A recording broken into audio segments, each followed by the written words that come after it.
Welcome back friends in your own YouTube channel first flight. दोस्तों, आज हम करेंगे सेकेंड ईयर थर्ड और फोर्थ सेमेस्टर एईसी हिंदी के अंतर्गत व्यावहारिक हिंदी, जिसका मेन टॉपिक है आपका व्यावहारिक हिंदी के विविध रूप।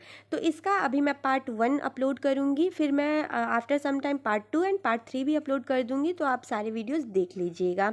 तो व्यावहारिक हिंदी के विविध रूप में सामान्य परिचय हम देखेंगे। तो अगर ये क्वेश्चन आता है कि व्यावहारिक हिंदी के विविध रूपों की व्याख्या कीजिए, तो सबसे पहले आप आंसर को कैसे फ्रेम करेंगे, तो सबसे पहले आप डेफिनेशन देंगे कि व्यावहारिक हिंदी क्या होता है। तो व्यावहारिक हिंदी से तात्पर्य ऐसी हिंदी से है जिसका उपयोग हम बोलचाल की भाषा में करते हैं, जिसका उपयोग हम प्रैक्टिकल लाइफ में डेली करते हैं। उसके बाद आप कुछ विद्वानों के अनुसार अगर दे देंगे तो आपका आंसर बहुत इफेक्टिव हो जाएगा।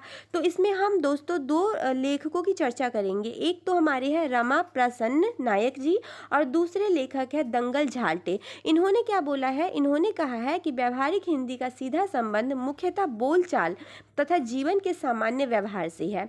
इन क्षेत्रों में सामान्यतः आपसी बातचीत, यातायात, सब्जी मंडी, बाजार, पर्यटन, इन सब में जो हम यूज़ करते हैं नॉर्मल हिंदी, वही हमारी होती है व्यावहारिक हिंदी। उसके बाद आप संकुचित अर्थ में इसका अर्थ बता सकते हैं। तो संकुचित अर्थ में व्यावहारिक हिंदी से तात्पर्य व्यवहार में प्रयुक्त होने वाली बोलचाल की हिंदी से है, और ये जो होता है ये मौखिक होता है और अनौपचारिक होता है, जो संकुचित हिंदी होती है। दूसरा होता है बृहद अर्थ में व्यावहारिक हिंदी। तो बृहद अर्थ में हम कह सकते हैं कि व्यावहारिक हिंदी से तात्पर्य हिंदी के उस रूप से है जिसमें उसके सभी पक्ष, जैसे बोलचाल के रूप में समाज से संपर्क साधने के साथ साहित्य रचना के माध्यम से, मतलब सारे कार्यालय कामकाज के लिए उपयोगी, विज्ञान के लिए उपयोगी, वाणिज्य के लिए उपयोगी, भौतिकी के लिए उपयोगी। तो ये जो बृहद हिंदी है, इसका जो क्षेत्र है वो अत्यंत व्यापक है, बहुत बड़ा क्षेत्र है। और ये जो होता है वो हम कह सकते हैं कि ये औपचारिकता के लिए भी इसका यूज करते हैं। उसके बाद आप नेक्स्ट लिख सकते हैं कि व्यावहारिक हिंदी की महत्वपूर्ण विशेषताएं कौन कौन सी है। तो आप 3-4 विशेषताएं लिख सकते हैं, जैसे कार्यालय प्रयोजनों को पूर्ण करने के लिए व्यावहारिक हिंदी का प्रयोग किया जाता है। जैसे ऑफिस में हम कोई वर्क करते हैं तो उसके लिए हम जनरली व्यावहारिक हिंदी का प्रयोग करते हैं। उसके बाद नेक्स्ट है वाणिज्य, भौतिकी, विज्ञान, कंप्यूटर, इन सब के लिए भी पारिभाषिक शब्दों का उपयोग किया जाता है। इन सब में भी पारिभाषिक शब्दावलियाँ प्रयुक्त होती है। उसके बाद हम नेक्स्ट देखते हैं कि प्रयोजनीयता, मतलब प्रयोजन, विशेष प्रयोजन के लिए हम भी क्या करते हैं, व्यावहारिक हिंदी का प्रयोग करते हैं। उसके बाद नेक्स्ट आप लिख सकते हैं कि हिंदीतर प्रदेशों में व्यावहारिक हिंदी का प्रयोग किया जाता है। किसके रूप में? तो संपर्क भाषा के रूप में, जहाँ सिर्फ हिंदी बोली जाती है। उसके बाद नेक्स्ट है व्यावहारिक हिंदी अत्यंत वृहद है। इसे मतलब संकुचित अर्थ में नहीं देखा जाना चाहिए, क्योंकि हम क्या देते हैं ना कि बहुत सीमित है इसका क्षेत्र, तो नहीं, ये कहना गलत होगा, क्योंकि ये बहुत ज़्यादा विस्तृत है इसका क्षेत्र। उसके बाद नेक्स्ट आप लिख सकते हैं कि बैंकिंग में, विधि में, मेडिकल में, इंजीनियरिंग में, इन सभी में भी क्या होता है, तो हिंदी का, व्यावहारिक हिंदी का प्रयोग किया जाता है। उसके बाद व्यावहारिक हिंदी में विशेष अर्थ के लिए क्या होता है, तो कृत्रिम, मतलब आर्टिफिशियल और औपचारिक शब्दों को स्वीकार कर लिया जाता है। कि जैसे जैसे होता है ना कि हिंदी का जब विकास होना शुरू हो गया, तो हिंदी पहले मतलब नॉर्मल रूप में थी, उसके बाद बहुत ज़्यादा एडवांसनेस इसमें आई, तो इसमें कृत्रिम मतलब आर्टिफिशियल शब्द भी जुड़ते चले गए। उसके बाद व्यावहारिक हिंदी में सामाजिकता का गुण विद्यमान है। मतलब अगर हम सभी क्या है, सामाजिक प्राणी है, तो समाज में रहने के लिए हम जिन भाषाओं का यूज़ करते हैं, तो वही हमारी व्यावहारिक हिंदी है। उसके बाद नेक्स्ट आप लिख सकते हैं कि व्यावहारिक हिंदी का मुख्य आधार क्या है, पारिभाषिक शब्दावलियाँ है, तकनीकी का प्रयोग है। तकनीकी का प्रयोग करके हमने क्या किया, इसे एडवांस कर दिया है। और जो पारिभाषिक शब्द भी इसमें है, जैसे जनरल हम नॉर्मली वर्ड्स बोलते हैं, वो भी है। उसके बाद आप नेक्स्ट लिख सकते हैं कि व्यावहारिक जो हिंदी है उसमें अनेक भारतीय जो भाषाएँ हैं और पश्चिमी भाषाएँ हैं, उनको मतलब आवश्यकता अनुसार उनके शब्द भी ग्रहण कर लिए गए हैं। जैसे आप देखते हैं बम्बईया हिंदी, बेसिकली हम इसको कहते हैं हैदराबादी हिंदी, कलकतिया हिंदी, जो अभी हम पढ़ेंगे। उसके बाद आप मेन टॉपिक पे आइएगा, व्यवहारिक हिंदी के विविध रूप। तो इसके कितने रूप हैं? तो इसके बहुत सारे रूप हैं, ऐसे आप डायग्राम या फ्लो चार्ट के थ्रू समझा सकते हैं। जैसे फर्स्ट है हमारा बोलचाल की हिंदी, सामान्य हिंदी। सेकंड है साहित्यिक हिंदी। थर्ड है व्यावसायिक एवं वाणिज्यिक हिंदी। फोर्थ है कार्यालय हिंदी। फिफ्थ है जनसंचार एवं विज्ञान में प्रयुक्त हिंदी। सिक्स्थ है विधि हिंदी। और सेवेंथ है आपका वैज्ञानिक और तकनीकी हिंदी। तो इन सभी को आप डिस्क्राइब कर दीजिएगा तो आपके अच्छे मार्क्स आ जाएंगे। तो सबसे पहले हम देखते हैं बोलचाल की हिंदी। तो बोलचाल की हिंदी कह दीजिए या सामान्य हिंदी कह दीजिए, दोनों सिमिलर है। हम अपने दैनिक कार्यों को संपादित करने के लिए जिस भाषा का प्रयोग करते हैं वही हमारा क्या होता है, बोलचाल की हिंदी। जैसे हम अपने परिवार के साथ, अपने मित्रों के साथ, है ना, जिस भाषा का हम बातचीत के लिए जनरली नॉर्मल जो बातचीत करते हैं उसमें प्रयोग करते हैं, उसे हम क्या कहते हैं, बोलचाल की भाषा कहते हैं। और यह भाषा कैसी होती है? तो अनौपचारिक होती है। ये कैसी होती है? तो ये मतलब सहज रूप से ही बोलते, सुनते और समझाते हैं इसको अनौपचारिकता से। इसमें कोई औपचारिक नहीं होता, कोई ऐसे वर्ड्स नहीं होते जो कि हमें थोड़े प्रोफेशनल बनाए। इसमें नॉर्मल बातें होती है। अर्थात आप कह सकते हैं कि अपने विचार के आदान प्रदान के लिए हम जिस भाषा का मौखिक रूप से प्रयोग करते हैं वही हमारी क्या है, बोलचाल की भाषा है। उसके बाद बोलचाल की भाषा के आप क्या कर सकते हैं, एक दो विशेषताओं का वर्णन कर सकते हैं। तो बोलचाल की भाषा दैनिक जीवन में बोलचाल के लिए प्रयुक्त की जाती है। दूसरा, इसमें सहजता का गुण विद्यमान होता है। तीसरा, अंग्रेजी तथा अन्य भाषा के शब्दों का प्रयोग होता है सुविधानुसार। उसके बाद यह मौखिक और अनौपचारिक प्रकृति की होती है। चौथा क्या लिख सकते हैं, पांचवा लिख सकते हैं आप कि बाजार, मंडी, सामाजिक संपर्क साधने के लिए भी इसका प्रयोग, नॉर्मल हिंदी का प्रयोग किया जाता है। उसके बाद आप लिख सकते हैं कि आयु, स्तर, स्थान, समूह तथा परिस्थितियों के कारण इसमें परिवर्तन आता रहता है। ऑब्वियसली हम भी अगर हम किसी जहाँ रहते हैं और वहाँ से हम किसी अन्य प्लेस पे मूव करते हैं तो हमारे लैंग्वेज में थोड़ा बहुत चेंजेस आता है। तो वैसे ही क्या होता है हिंदी में भी, जो हमारी व्यवहारिक हिंदी है उसमें भी चेंजेस आते हैं। जैसे हम कह सकते हैं कि इसमें मान लीजिए कि आयु, कोई बच्चा है तो अलग तरीके से प्रोनाउंस करेगा, कोई बूढ़ा व्यक्ति है तो वो अलग तरीके से करेंगे। उसके बाद अमीर गरीब में भी थोड़ा सा हो जाता है ना, स्तर की उच्च स्तर के लोग थोड़ा सा प्रोफेशनलिज्म को शो करेंगे और जो लो लेवल के लोग हैं वो थोड़ा सा ऐसे ही बोल देंगे जैसे हम लोग बोलते हैं। उसके बाद आप कह सकते हैं कि जो इसे सीखने के लिए, मतलब जो नॉर्मल हिंदी है उसे सीखने के लिए औपचारिक शिक्षा की ज़रूरत नहीं होती, मतलब हमें स्कूल कॉलेज यहाँ जाने की ज़रूरत नहीं होती, ये नॉर्मल बोलचाल में हम सीख लेते हैं। उसके बाद नेक्स्ट हमारा टॉपिक है, नेक्स्ट पॉइंट है साहित्यिक हिंदी, मतलब लिटरेरी हिंदी। इसको हम कहते हैं हम साहित्यिक गुरु को अगर देखें तो उन्होंने कहा है, आचार्य हजारी प्रसाद द्विवेदी ने कहा है कि साहित्य जो है वो समाज का दर्पण है। साहित्यिक हिंदी मतलब जिस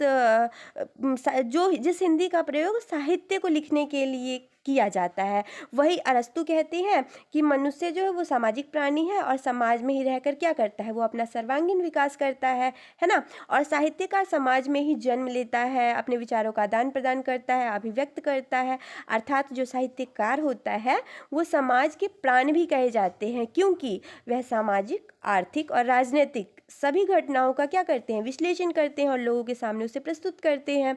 उसके बाद साहित्यिक हिंदी से आप थोड़ा सा बैकग्राउंड बता के इनकी अरस्तु को के विचार दे सकते हैं। उसके बाद आप इनके दे सकते हैं, द्विवेदी जी का। इनके विचार देने के बाद आप क्या करेंगे, साहित्यिक हिंदी को डिफाइन करेंगे कि साहित्यिक हिंदी से तात्पर्य साहित्य में प्रयुक्त होने वाली हिंदी से है। साहित्य से आनंद प्राप्ति, सौंदर्यानुभूति, युगबोध, ये सभी चीज़ें होती है। जब हम साहित्य पढ़ते तो क्या होता है, हमें अच्छा लगता है। हिंदी साहित्य के प्रारंभिक काल में अगर हम देखें तो साहित्यकार क्या करते थे, तो सिर्फ वो पद्य की रचना करते थे। जैसे आप कह सकते हैं कि महाकाव्य, खंड काव्य, इन्हीं सब की रचना करते थे। लेकिन बाद के समय में क्या हुआ, तो खड़ी बोली का विकास हुआ, और खड़ी बोली के विकास के साथ ही क्या हुआ, हिंदी में अनेक गद्य विधाएं, मतलब पहले तो पद्य में, यानी आप कह सकते हैं कि श्लोक टाइप में या पोयम टाइप में, लेकिन बाद में क्या हुआ, स्टोरी टाइप में विधाएं जाने लग गई लेखकों के द्वारा। जैसे कहानी कह सकते हैं आप गद्य में, उपन्यास, संस्मरण, जीवनी, आत्मकथा, नाटक, है ना, ये सारे किस में आएंगे, ये सारे आएंगे आपके गद्य विधा में। उसके बाद नेक्स्ट है आपका व्यावसायिक हिंदी और वाणिज्यिक हिंदी। तो व्यावसायिक हिंदी से पता चल रहा है कि व्यवसाय में जिस हिंदी का प्रयोग किया जाता है उसे ही हम व्यावसायिक हिंदी कहते हैं। जैसे आजकल हम देखते हैं तो हम सभी क्या करते हैं, ऑनलाइन फ़ोन से क्या करते हैं, फ़ोन, कपड़े, आलू, चिप्स, मतलब बहुत सारी जो हमारी दैनिक यूज की जो चीज़ें हैं वो क्या करते हैं, हम मंगवाते हैं और व्यवसाय उसका करते हैं और वाणिज्य भी करते हैं। तो औद्योगिकरण के कारण क्या हुआ है, इस दौर में संपूर्ण विश्व एक ग्लोबल गांव के रूप में विकसित हो गया है। जैसे अगर हम देखें तो फैक्ट्रियों में सामान के उत्पादन से लेकर और बाजार में बिक जाने तक की जो जितनी भी प्रक्रिया होती है वो व्यावसायिक और वाणिज्यिक हिंदी की भूमिका के अंतर्गत आती है। उसके बाद जैसे आप कह सकते हैं कि शेयर बाजार, तो शेयर बाजार तथा मंडियों में प्रयुक्त होने वाली जो हिंदी होती है उसे ही हम क्या कहते हैं, व्यावसायिक और वाणिज्यिक हिंदी के अंतर्गत रखते हैं। इसके लिए हम क्या करते हैं, तो विशेष पारिभाषिक शब्दावली का प्रयोग करते हैं। जैसे आपने जनरली सुना होगा कि चांदी उछली मार्केट में, ये आपने जनरली सुना होगा, सोना लुढ़का, है ना, चने में तेजी, बाजार चढ़ा। तो ये सारे क्या है, ये सारे हैं आपके व्यावहारिक हिंदी के ही, ये सारे क्या है, सेंटेंसेस कह सकते हैं, वर्ड्स कह सकते हैं, ये सारे वही है। उसके बाद नेक्स्ट है हमारा कार्यालयी हिंदी या प्रशासनिक हिंदी या फिर कामकाजी हिंदी, यानी कि जो हम नॉर्मल जो हम वर्क करते हैं, जो ऑफिस वर्क होता है उसके लिए हम जिस हिंदी का यूज़ करते हैं वो हमारी कैसी हिंदी होती है, तो व्यवहारिक हिंदी होती है। जैसे कार्यालय हिंदी से तात्पर्य आप बता सकते हैं कि एक ऐसी हिंदी से है जो सरकारी कार्यालयों में प्रयुक्त की जाती है। जैसे आप एग्जाम्पल दे सकते हैं कि समय बाधित एवं अत्यंत महत्वपूर्ण दंडात्मक कार्यवाही, कराधान, अधिसूचना, तो ये सारे कैसे है, ये सारे ये हमारे सामान्य हिंदी है और ये हमारे व्यवहारिक हिंदी है। उसके बाद स्वतंत्रता प्राप्ति के बाद अगर हम देखें तो सभी कार्यालय प्रशासनिक कार्यों में भारतीय संविधान में के अनुच्छेद में, मतलब 343 जो अनुच्छेद है इसके अंतर्गत भारत को क्या बनाया गया है, तो भारत की राजभाषा हिंदी को बनाया गया है। उसके बाद हम नेक्स्ट करते हैं फिफ्थ पॉइंट, जनसंचार एवं विज्ञापन में प्रयुक्त हिंदी। जनसंचार मतलब जो आप डेली सुबह उठते होंगे और न्यूज़पेपर पढ़ते होंगे तो वो क्या है, जनसंचार का माध्यम है। तो जनसंचार एवं विज्ञापन, आप कुछ बेचना चाहते हैं, है ना, या आप किसी चीज़ को परचेज करना चाहते हैं तो आप विज्ञापन के थ्रू ही मूव करते हैं, है ना। तो जनसंचार एवं विज्ञापन में भी क्या होता है, जनरली हिंदी का प्रयोग होता है। जैसे आप लिख सकते हैं इसमें कि भारतीय समाचार पत्रों के इतिहास को किससे जोड़कर देखा जाता है, तो पुर्तगालियों से जोड़कर देखा जाता है।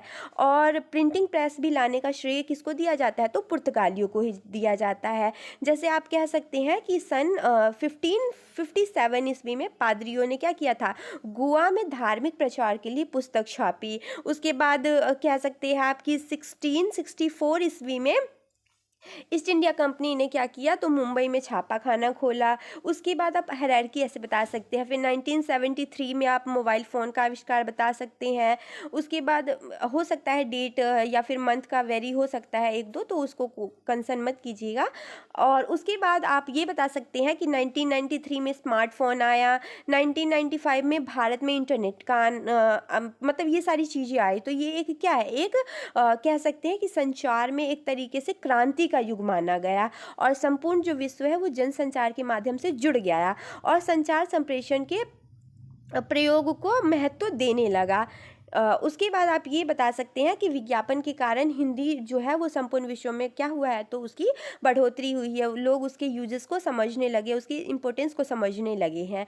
उसके बाद आप नेक्स्ट बता सकते हैं विधि हिंदी। विधि हिंदी में क्या होता है, विधि का मतलब कानून, है ना। तो जो हम जस्टिस के लिए, जो हम कानून के लिए जिस हिंदी का प्रयोग करते हैं वो और कोई नहीं, और वो हमारी व्यवहारिक हिंदी होती है। तो व्यवहारिक हिंदी को न्यायालय की हिंदी के रूप में भी हम जानते हैं। अभिनेता जैसे सनी देओल का आपने एक डायलॉग सुना होगा कि तारीख पे तारीख, तारीख पे तारीख, मतलब ये जब हम सुनते हैं तो हमारे कानों में क्या लगता है, हमारे आंखों के सामने एक दृश्य बन जाता है, किसका, कोर्ट का। तो ये कोर्ट कचहरी की भाषा होती है। जो वकील बोलते हैं, न्यायाधीश बोलते हैं, गवाह बोलते हैं, ये सारी कौन सी भाषा है, तो ये सारी हमारी पारिभाषिक शब्दावलियाँ हैं, ये सारी हमारी व्यवहारिक हिंदी है। उसके बाद अगर हम देखें इसमें कुछ इसके विधि के क्षेत्र में कुछ हिंदी के शब्द देखें तो अधिनियम, अपील, वकील, हथकड़ी, कारगर, है ना, कारागार, उसके बाद नियम, है ना, ये सारे कैसे शब्द हैं, तो ये हमारे व्यावहारिक हिंदी के शब्द हैं। उसके बाद हम उत्तर भारत के न्यायालयों में देखें तो वकीलों द्वारा हिंदी में बहस की जा रही है, जो एक व्यावहारिक हिंदी के लिए प्लस पॉइंट है। न्यायाधीशों द्वारा कैसे निर्णय सुनाए जा रहे हैं, तो हिंदी में सुनाए जा रहे हैं। अब कानून के लिए पढ़ाई हिंदी में करवाई जा रही है, हिंदी भाषा में पुस्तकें उपलब्ध हो रही है। तो ये हमारे लिए कह सकते हैं कि एक अच्छी बात है कि हिंदी को क्या मिल रहा है, वर्ल्ड लेवल पे एक अच्छी पहचान मिल रही है। उसके बाद वैज्ञानिक और तकनीकी हिंदी, तो वैज्ञानिक मतलब ये कह सकते हैं आपकी खोज में या आविष्कार में या टेक्नोलॉजी में जिस हिंदी का प्रयोग होता है जनरली वो हमारी पारिभाषिक हिंदी होती है। जैसे वैज्ञानिक हिंदी के अंतर्गत विज्ञान की चारों शाखाओं को अगर आप देखें, भौतिक, रसायन, वनस्पति और जीव, इन सभी से संबंधित क्या होते हैं हमारी हिंदी की पारिभाषिक शब्दावलियाँ या व्यावहारिक शब्दावलियाँ उसमें कंक्लूड होती है। जैसे कंप्यूटर के आगमन से क्या हुआ है, तो व्यावहारिक हिंदी का फलक और ज़्यादा बढ़ा है। तो ये हमारा एक टेक्नोलॉजी है और इसने हिंदी को क्या किया, बढ़ाया है। कंप्यूटर, एंड्रॉयड मोबाइल अगर आप देख ले या आधुनिक इलेक्ट्रॉनिक उपकरणों ने हिंदी को क्या किया है, तो हिंदी के यूज़ को बहुत ज़्यादा महत्व दिया है। और व्यावहारिक हिंदी में वैज्ञानिक एवं तकनीकी के शब्द अंग्रेजी शब्दों का अनुवाद मात्र है। मतलब अंग्रेजी शब्दों को हम कई बार ऐसा होता है कि अंग्रेजी के जो शब्द होते हैं उसको हम देवनागरी स्क्रिप्ट में क्या करते हैं, एज इट इज़ लिख देते हैं। तो ये आपका टॉपिक कंप्लीट हो गया और आशा करती हूँ कि आपको मतलब टॉपिक समझ में आया होगा। अगर कोई डाउट आपको लगे कि किसी भी पॉइंट में कोई डाउट है तो आप कमेंट करके ज़रूर बताइएगा और दोस्तों में शेयर करना मत भूलिएगा। और वीडियो को अगर अच्छी लगे वीडियो तो लाइक कीजिएगा, चैनल को सब्सक्राइब कीजिएगा। थैंक यू सो मच दोस्तों, आपका अपना कीमती समय देने के लिए। मिलते हैं नेक्स्ट नए टॉपिक के साथ नए वीडियो में। तब तक अपना ख्याल रखिएगा। थैंक यू सो मच दोस्तों।